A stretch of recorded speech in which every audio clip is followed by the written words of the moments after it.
আচ্ছা, একটা সত্যি কথা বলুন তো, আপনি কি চান আপনার ভালোবাসার মানুষটা বা আপনার কাছের মানুষগুলো আপনাকে সবসময় সম্মানের চোখে দেখুক? আপনি কি চান আপনার গুরুত্ব তাদের কাছে সবসময় আকাশ ছোঁয়া থাকুক?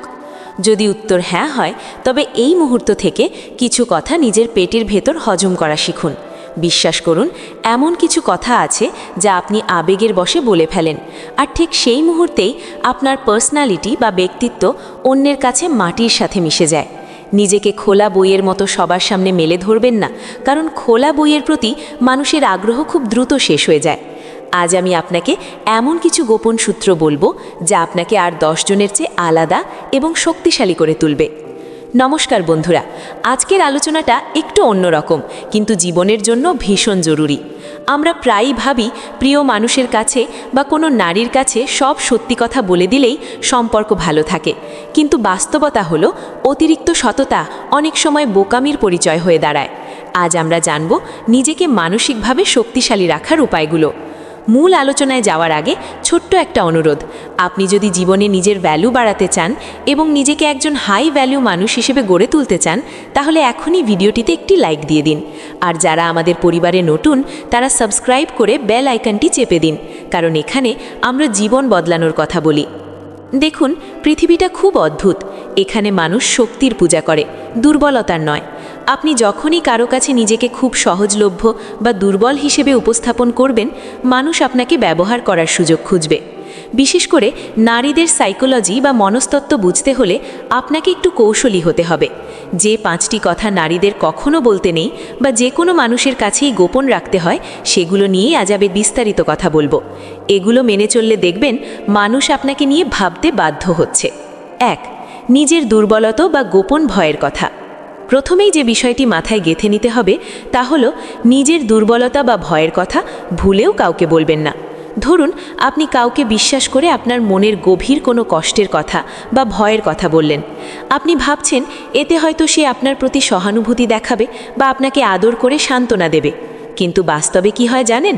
কিছুদিন পর যখন কোনো তর্কে বা ঝগড়ায় আপনারা জড়াবেন, তখন ওই মানুষটি আপনার সেই দুর্বল জায়গায় আঘাত করবে। একজন রাজা যেমন তার দুর্গের ফাটল কাউকে দেখতে দেন না, ঠিক তেমনি একজন বুদ্ধিমান পুরুষ কখনো নিজের মানসিক ফাটল অন্যের সামনে দেখান না। আপনি যদি বারবার বলেন যে আমি এটা পারি না বা আমার খুব ভয় লাগে, তাহলে সামনের মানুষটি আপনাকে একজন নেতা বা ভরসার জায়গা হিসেবে আর দেখতে পারবে না। তারা ভাববে যে নিজেই নিজেকে সামলাতে পারে না, সে আমাকে কি সামলাবে। তাই নিজের কষ্টগুলো নিজের ভেতরেই প্রসেস করুন। হ্যাঁ, খুব বিশ্বস্ত বন্ধুর সাথে পরামর্শ করতে পারেন, কিন্তু প্রেমিকা বা স্ত্রীর কাছে অকারণে কান্নাকাটি করে সহানুভূতি পাওয়ার চেষ্টা করবেন না। মনে রাখবেন, মানুষ পাথরের মতো শক্ত কাঁধ খোঁজে, যেখানে মাথা রাখা যায়, নড়বড়ে কোনো খুঁটি নয়। 2. আপনার সবটুকু আগ্রহ বা আকাঙ্ক্ষা প্রকাশ করবেন না। দ্বিতীয় বিষয়টি সম্পর্কের শুরুর দিকে বা মাঝপথে খুবই গুরুত্বপূর্ণ। আপনি যদি কারো প্রতি খুব বেশি দুর্বল হন বা কাউকে খুব বেশি পছন্দ করেন, সেটা শুরুতেই একদম উজাড় করে বলে দেবেন না। যখন আপনি কাউকে বুঝিয়ে দেন যে তোমাকে ছাড়া আমি বাঁচতে পারবো না বা তুমিই আমার সব, তখন অবচেতনভাবেই ওই মানুষটি ধরে নেয় যে আপনাকে জয় করার আর কিছু বাকি নেই, গেম ওভার। মানুষ স্বভাবগতভাবেই রহস্য পছন্দ করে। একটা থ্রিলার মুভি আমরা কেন দেখি? কারণ আমরা জানি না শেষে কি হবে, কিন্তু শুরুতেই যদি কেউ আপনাকে ক্লাইম্যাক্স বলে দেয়, আপনি কি আর সেই মুভি দেখবেন? সম্পর্কের ক্ষেত্রেও তাই। নিজেকে একটু রহস্যময় রাখুন। বুদ্ধিমান মানুষের গোপন কৌশল হলো নিজের সব কার্ড শো না করা। একটু ধোঁয়াশা রাখুন, যাতে সে আপনাকে জানার জন্য কৌতূহলী থাকে। যখন সে পুরোপুরি বুঝবে না আপনার মনে কি চলছে, তখন সে আপনার কথা বেশি ভাববে, আর যে যত বেশি ভাববে তার মনে আপনার গুরুত্ব তত বাড়বে। তাই ভালোবাসুন, কিন্তু নিজের আত্মসম্মান বিসর্জন দিয়ে পায়ে লুটিয়ে পড়বেন না। 3. আপনার আর্থিক অবস্থার খুঁটিনাটি। তৃতীয় পয়েন্টটি হলো টাকা পয়সা। এটা এমন একটা জিনিস যা সম্পর্ক গড়তেও পারে আবার ভাঙতেও পারে।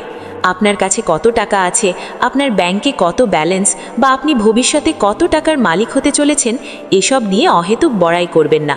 আবার উল্টোটাও করবেন না, অর্থাৎ আমার টাকা নেই, আমি খুব গরিব, আমার খুব টানাটানি চলছে, এই ধরনের অভাবের কথাও সবসময় গাইবেন না। আপনি যদি টাকার গরম দেখান তাহলে মানুষ আপনার টাকার লোভে আপনার সাথে থাকবে, আর যদি অভাব দেখান তাহলে মানুষ আপনাকে বোঝা মনে করে এড়িয়ে চলবে। আপনি নিজেকে এমনভাবে উপস্থাপন করুন যেন আপনি আপনার কাজ এবং ক্যারিয়ার নিয়ে ফোকাসড।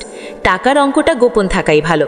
যারা আপনাকে সত্যি ভালোবাসবে তারা আপনার ব্যক্তিত্ব দেখে আসবে, আপনার পকেটের ওজন দেখে নয়। মনে রাখবেন, আপনার সম্পদ আপনার শক্তির একটা অংশ, আর শক্তির উৎস সব সময় গোপন রাখতে হয়। আপনি দেখবেন, সমাজে যারা সত্যিই পাওয়ারফুল তারা কিন্তু চেঁচিয়ে বলে না তাদের কত টাকা আছে, তাদের চলাফেরাই সেটা বুঝিয়ে দেয়। 4. অন্য নারীর প্রতি আপনার অনুভূতি বা অতীত সম্পর্ক। চতুর্থ যে ভুলটি অধিকাংশ ছেলেরা করে থাকে তা হলো বর্তমান পার্টনারের সামনে এক্স গার্লফ্রেন্ড বা অন্য কোনো নারীর প্রশংসা বা নিন্দা করা। ভাই, এটা একটা আত্মঘাতী সিদ্ধান্ত। আপনি যদি আপনার এক্সের কথা বলেন, সে ভাবে আপনি এখনও তাকে ভুলতে পারেননি, আর যদি অন্য কোনো মেয়ের প্রশংসা করেন তবে তো কথাই নেই। অহেতুক তুলনা আর হিংসা শুরু হবে। নারীরা সম্পর্কের ক্ষেত্রে খুব সেন্সিটিভ হয়। তারা চায় আপনি তাদের সাথেই কানেক্টেড থাকুন।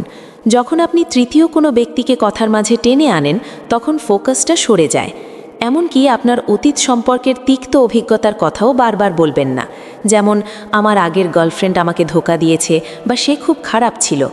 এসব বললে আপনি নিজেকে একজন ভিকটিম বা বেচারা হিসাবে প্রমাণ করেন। আর আগেই বলেছি, কেউ বেচারা বা দুঃখী মানুষকে জীবনসঙ্গী হিসাবে চায় না। অতীতকে অতীতেই কবর দিন, বর্তমান মুহূর্তে বাঁচুন।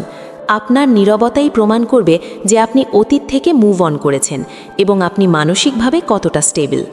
5. আপনার পরবর্তী পরিকল্পনা বা ফিউচার প্ল্যান। 5 নম্বর পয়েন্টটি আমার ব্যক্তিগতভাবে খুব পছন্দের। ইংরেজিতে একটা কথা আছে, work hard in silence, let your success B your noise. অর্থাৎ চুপচাপ কাজ করুন, সাফল্যকে শব্দ করতে দিন। আপনি ভবিষ্যতে কি করবেন, কোন ব্যবসাটা শুরু করবেন বা কোন বড় পদক্ষেপটা নিতে যাচ্ছেন, সেটা কাজটা হওয়ার আগে কাউকে বলবেন না, এমনকি আপনার সঙ্গীকেও না, যতক্ষণ না সেটা একটা নিশ্চিত পর্যায়ে পৌঁছায়। কেন জানেন? কারণ যখনই আপনি আপনার প্ল্যান বলে দেন তখনই মস্তিষ্কে এক ধরনের তৃপ্তি কাজ করে, মনে হয় কাজটা বুঝি হয়েই গেল। এতে আপনার কাজের প্রতি জেদ কমে যায়। তাছাড়া আপনি যার কাছে প্ল্যান শেয়ার করছেন সে হয়তো আপনার ভালো নাও চাইতে পারে, বা সে হয়তো এমন কোনো নেগেটিভ মন্তব্য করে বসলো যে আপনার কনফিডেন্সটাই ভেঙে গেল। তাই বুদ্ধিমানের কাজ হলো করে দেখানো। নারীরা বা সমাজের মানুষ তাদেরকেই বেশি সম্মান করে যারা কথা কম বলে কিন্তু কাজ বেশি করে। আপনি যখন হুট করে একটা বড় সাফল্য এনে সামনে দাঁড় করাবেন তখন সবার চোখ কপালে উঠবে। সেই সারপ্রাইজ ইফেক্টটা ধরে রাখাটাই হলো আসল পাওয়ার। অনেকে ভাবেন নিজের জীবনের সব ব্যর্থতা বা অপমানের গল্প শেয়ার করলে হয়তো সম্পর্ক গভীর হয়, কিন্তু ব্যাপারটা সবসময় তেমন নয়। আপনি যদি বারবার বলেন যে অমুক আমাকে অপমান করেছিল, আমি ওই কাজে ফেল করেছি, আমাকে কেউ দাম দেয় না, তাহলে অজান্তেই আপনি নিজের ইমেজ বা ভাবমূর্তি নষ্ট করছেন। মানুষ অবচেতনভাবে বিজয়ী বা উইনারদের পছন্দ করে। আপনি আপনার ব্যর্থতা থেকে শিক্ষা নিন, সেটা ভালো, কিন্তু সেই ব্যর্থতার গল্প গেয়ে বেড়াবেন না। নিজেকে একজন স্ট্রাগলার হিসাবে দেখান, লুজার হিসাবে নয়। আপনি কিভাবে সমস্যা সমাধান করছেন সেটা ফোকাস করুন। সমস্যার কথা বলে সহানুভূতি ভিক্ষা করবেন না। মনে রাখবেন, আপনি নিজেকে যেভাবে ট্রিট করবেন বা নিজের সম্পর্কে যা বলবেন, পৃথিবীও আপনাকে সেভাবেই দেখবে। আপনি যদি নিজেকে অভাগা ভাবেন, পৃথিবীও তাই ভাববে। আর যদি আপনি নিজেকে ফাইটার হিসাবে উপস্থাপন করেন, পৃথিবী আপনাকে স্যালিউট দেবে। বন্ধুরা, এই যে পয়েন্টগুলো আলোচনা করলাম, এগুলো কোনো ছলনা বা অভিনয়ের বিষয় নয়।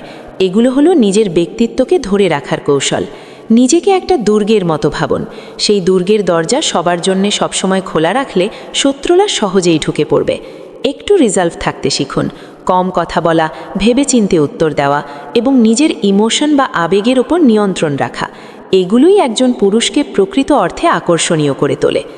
সম্পর্ক মানেই স্বচ্ছ কাচের মতো হতে হবে, এই ধারণা থেকে বেরিয়ে আসুন।